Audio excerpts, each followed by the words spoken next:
Silently and steadily, a crisis is looming within the automotive industry. A battle is being fought on your behalf, and if it hasn't affected you already, it will in the near future.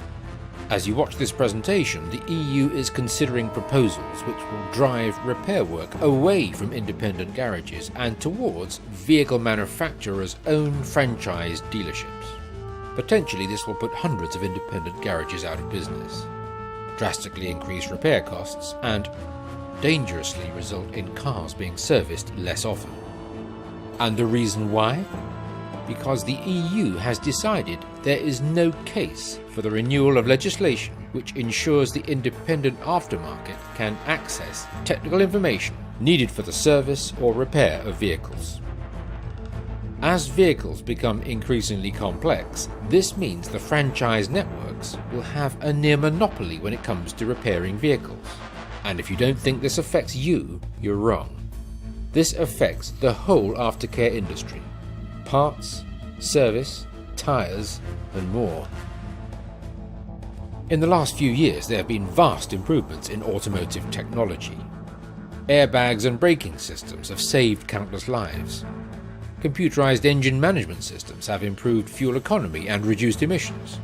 And our driving experiences are enhanced by a multitude of electronic devices unimaginable even a decade ago. The problem is, as cars become increasingly complex, manufacturers' response has been to integrate parts in such a way that it often isn't possible to perform maintenance as basic as replacing a battery, or as routine as fitting a new tyre without expensive machinery and codes. Codes that will be only available to franchise dealers and those willing to pay the costs for them. It's these codes that are the nub of the issue. The technology issues work like this against the aftermarket. Within a car, there are numerous electronic control units. These can be found in the electric windows, tyre pressure systems, airbags. In fact, there are few car parts that aren't controlled by them. As soon as the ignition is switched on, a PIN code is passed around the vehicle's CAN bus or Mostbus electronic network, looking for validation. Only if the code from the electronic control unit matches the code from the car's bus network will the part be able to function. As an anti-theft device, the system works very well. For example, if you try to install an electronic control unit from another vehicle, then that ECU won't work. This significantly cuts down on the number of cars stolen for parts. However, due to this component protection, the days of diagnosing faults by swapping parts from one vehicle to another are fast disappearing. Instead, garages are forced to buy expensive diagnostic equipment and invest in expensive training that can differ radically for different marques. This restricts the type of cars that garages can work on and limits consumer choice, pretty much eliminating the ability to shop around for the best price or location. This inability to shop around also has an environmental impact. Vehicles have to comply with ever tighter environmental requirements. There are thousands of independent repairers in the UK, and if our campaign fails, the number of independent garages and repairers will reduce. Increasing numbers of vehicle owners will have to rely on vehicle manufacturers' networks. These outlets will be more expensive than the independents, so owners will delay service work as long as they can, with the risk that environmental systems will at best deteriorate and, at worst, fail. Now, you might not feel that this affects you. Maybe you're a tyre fitter and rarely come across tyre pressure monitors. Or perhaps you'd never even come across a CAN bus or Mostbus system. This doesn't mean you won't be affected in the future. Over the past 5 years, a third of all new cars have been fitted with the CAN bus system. In real terms, 1 in 3 cars are now forced to be serviced at a dealership. This percentage will increase as cars are fitted with MOST, a more technically advanced version of integration. Neil McNaughton knows exactly how this affects him in the workshop. Here we have a typical diesel vehicle. It's come in with a malfunction indication. We have the diagnostic capability, access to the components required, but we've gone in and we feel we can do the job, although we found contacting the dealer there's also another part required, a control unit, that they have to fit. Now, obviously from our perspective, we could do the job, but we feel that we're being blocked because there's also an additional part required. In July 2002, European Union legislation came into force, which should have put a stop to such practices. The EU was concerned over how car manufacturers were forcing consumers to have their vehicles serviced at specific dealerships or lose their warranties.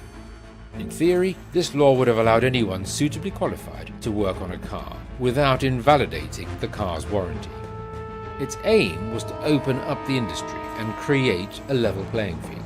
But the block exemption rules are in jeopardy, as Jim Mazur explains.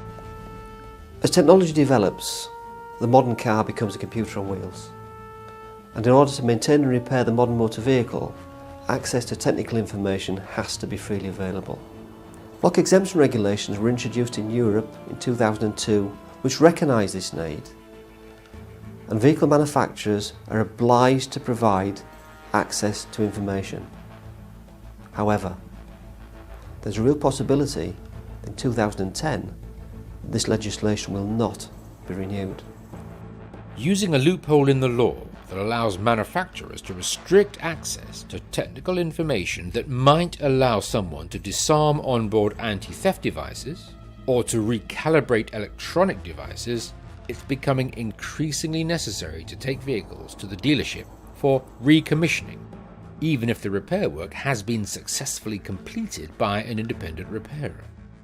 This has led to garages having to tell customers that even though they have successfully carried out repairs, they lack the codes to turn off the check engine lights on the dashboard.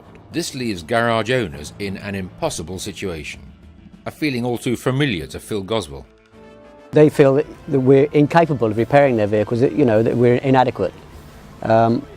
Leaves a bad feeling. There's not much we can do about that because our hands are tied.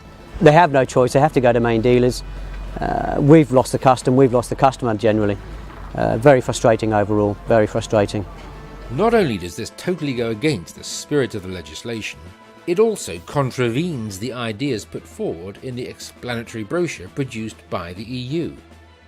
If this situation is allowed to continue, it will have a devastating effect on the £80 billion European after-sales market, resulting in tens of thousands of job losses. Already, garages across the EU are suffering, as are the aftermarket suppliers, and it's only a matter of time before we're all forced to pay manufacturers just for the privilege of servicing their cars. The situation will affect other aspects too, as David Russell explains. You may be aware that the majority of parts fitted to new cars are not made by vehicle manufacturers themselves, but are sourced from original equipment suppliers. They rely on parts wholesalers to supply technical information to the repairers, and also offer, in conjunction with parts wholesalers, training courses for independent repairers. In this day and age, where sustainable communities and lower emissions are being championed, we cannot have a main dealer in every village. People like local service and choice. Here, R2RC makes sense. We essentially want two things: to inform the public and the industry about what's going on, and to promote fair competition within the industry, to give independent garages and suppliers a level playing field against the franchise competitors. And this is where you come in. What we want you to do is, if you can, contribute to the funding of our campaign. Distribute campaign material to your customers. Talk to people you know about the situation. Write to your MP and MEP in support. Keep your local newspapers and media informed. Join the petition on the R2RC website. With the exception of the vehicle manufacturers and their dealerships, it's in everyone's interest to ensure that Right to Repair campaign succeeds in its aims. To ensure that the consumer's right to choose where they have their vehicle repaired is protected, and to ensure that the repair arena remains a competitive one. If the EU's proposals are allowed to continue unchecked, the problem will not just affect the car market, but also the bus, HGV, motorcycle and agricultural markets. In fact, just about anything that has an engine will be affected. It's not too late. And with your help, we can ensure your right to technical information needed to service or repair a car continues to be enshrined in EU legislation. If you believe an independent industry employing 3.6 million people across Europe is worth saving, if you believe that competition is healthy, a good thing, if you believe that freedom of choice is worth preserving, join our campaign. Visit www.r2rc.co.uk and help us to influence the decision makers.